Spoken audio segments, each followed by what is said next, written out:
2009, a 38-year-old man was sitting inside of a manga cafe in Seoul, South Korea. A manga cafe is a lot like a normal cafe. They have these big in-store libraries that contain manga.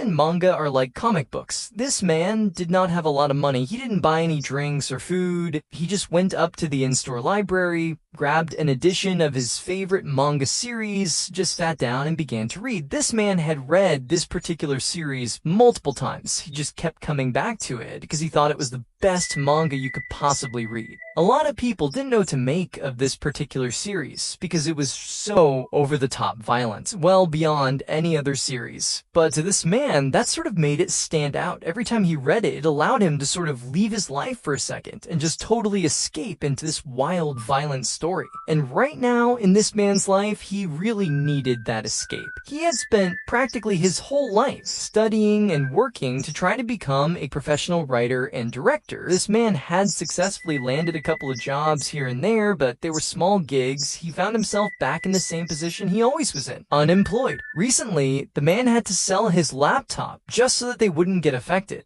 And if that wasn't bad enough, the man had also begun taking out all these short-term loans with high interest rates just to pay for basic needs, but he had no way to pay them back, so the debt was just piling up non-stop. He took his favorite manga booth, he sat back and just allowed himself to get sucked into the story. As he was reading this manga book, he suddenly has this epiphany. What if I write a story that's inspired by this manga series? So before long, he had put the manga book aside, got a pen and some paper, and just began writing down some ideas for this new story he was going to try to write. And by the time the cafe was closing, he had this amazing outline, and he just knew this was the thing that was going to break him out of poverty and officially make him a successful writer.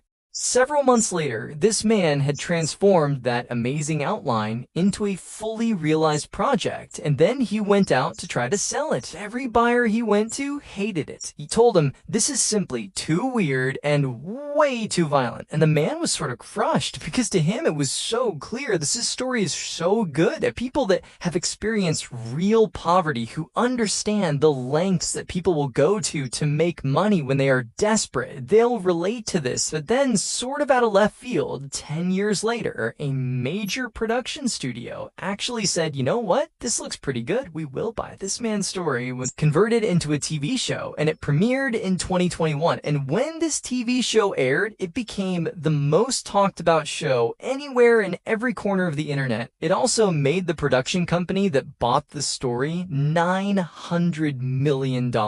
And the man who actually wrote the story, he also got paid very well, and he won